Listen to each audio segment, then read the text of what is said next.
joining us on Channel 1 and for sparing the time to speak to us. Now, first things first, there's been obviously a lot of talk about the movie. Was it fun to work on? Yeah, the movie was great fun to work on. It was fun to be running around London with the film crew and with the girls and with the crowds following us everywhere we went. Made it exciting. I mean, a lot of people will want to know what it is, how it compares to what it's like. Give us a brief resume of what the movie's about and what the movie's maybe comparable to. The film is essentially about 5 days in the lives of the girls leading up to a big concert at the Albert Hall. And it doesn't take itself very seriously, and it's a comedy, it's fun, it's a satirical look at the world of pop and their lives, and it takes shots at them and takes shots at the press and just the music business in general.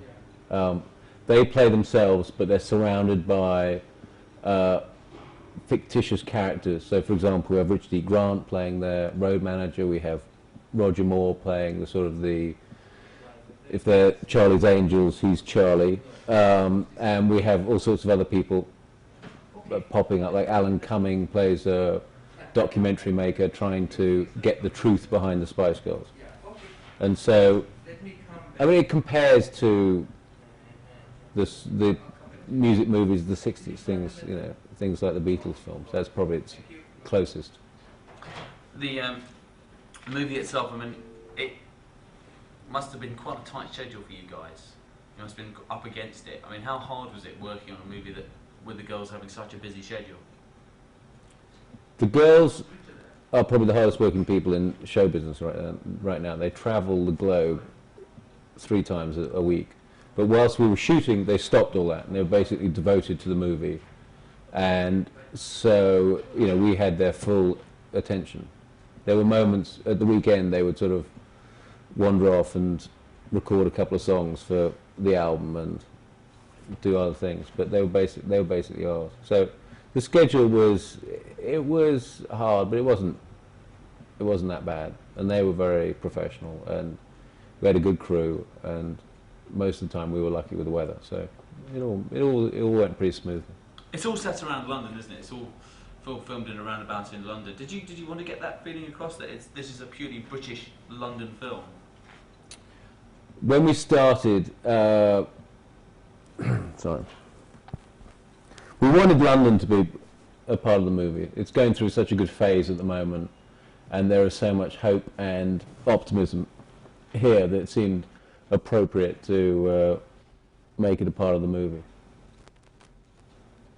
You guys obviously were right slap bang, of course, in the middle of all the hype. I mean, when at the time the Spice Girls themselves were doing wonders. I mean, their 5th single went straight into #1, broke the record, but broke another record again. The girls themselves, I mean, how was that reflecting on them? I mean, were they just carrying on with the movie? I mean, did they seem thrilled that their careers were doing so well, or was it just like another day at the office for them, do you think? The girls are interesting because they're very tight with each other, because they went through this period of 2 or 3 years where they all basically lived in the same house, and they are great friends, and I think that that's what's kept them sane.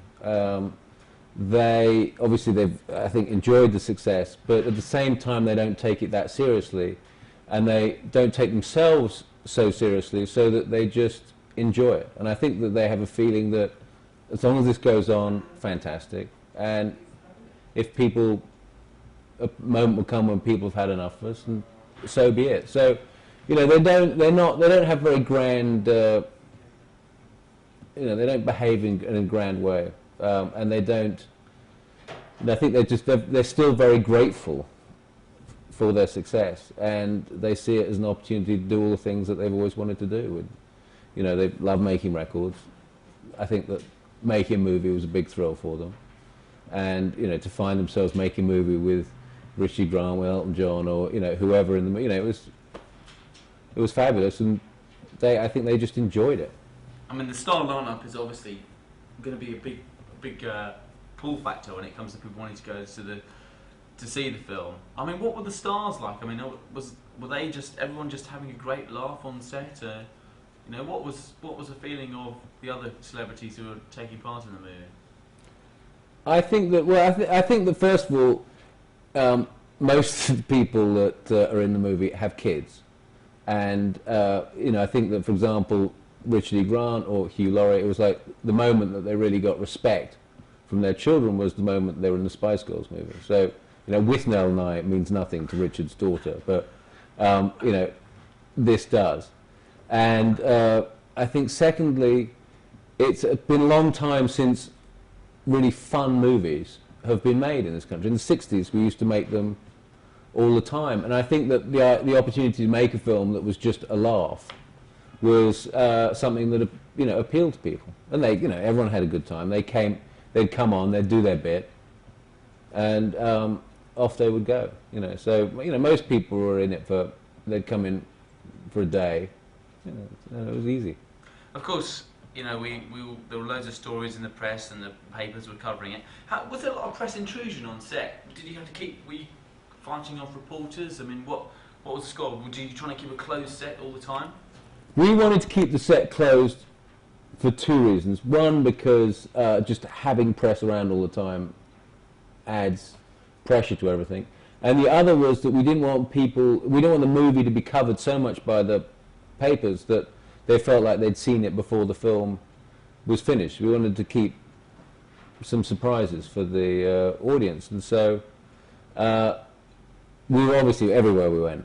You know, the girls were followed. The papers were following members of the crew to find out where the set was going to be the next day. There were, I mean, at one point there were some photographers dressing up as cows to get into one location. I mean, everywhere we went, there were photographers around. But I mean, they were, I think, you know, there was no.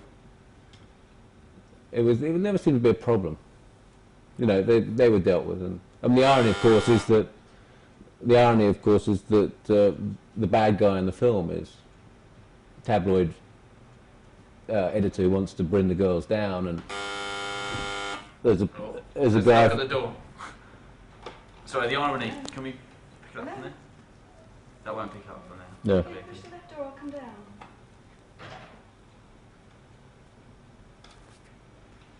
The irony is that the bad guys in the film, if there are bad guys, are a paparazzi journalist and a tabloid editor who were trying to pin the girls down. So it was sort of art reflecting life, or life reflecting art, or whatever the expression is. Have you worked on any movie that's been similar to this? I mean, you know, you seem to say it was a movie about having fun. Is there anything that can compare with this for you? I mean, you know, as an experience working on a movie with the Spice Girls?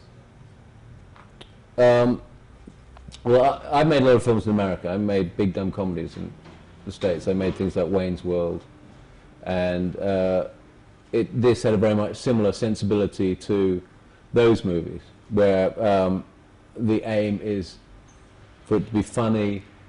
Hopefully, you know, we think there's enough smart stuff in this film for all sorts of people to enjoy. There are a lot of, and a lot of it is just about capturing the moment. You know, if we had one aim when we set out to make this film, it would be to absolutely capture 1997 in London, and so that you know, hopefully people will pick up on the pop references. You know, there are lots of sort of in jokes. There are lots of, you know, people like Meatloaf and Roger Moore some of their dialogue is self-referential. You know, that sort of stuff. So hopefully there's a lot of things for everyone. And of course, we can't do it. I mean, we can't talk about this without mentioning what was in the papers. I mean, as you say about the tabloids chasing him down, there was a Bruno incident in the papers, and more recently the story about Gary Glitter. I mean, how much has that, do you think, affected the film, or has it actually done the film a lot of good, well, not good publicity, but given the film a lot of publicity?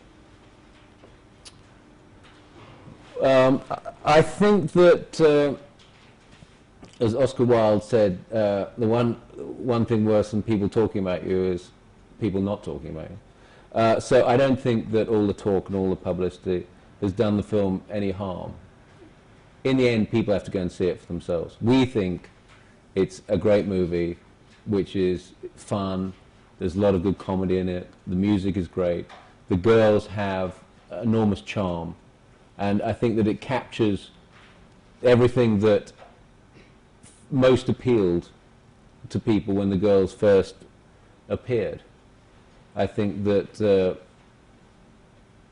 some of the papers are for it and some against, and I think that's more to do with issues about the tabloids themselves. But I think that people will come and see it, and if they like it, it'll do well, and if they don't, it won't. I think it's as simple as that. Brilliant, lovely, thank you. That's easy. We're rolling, great stuff. Thank you.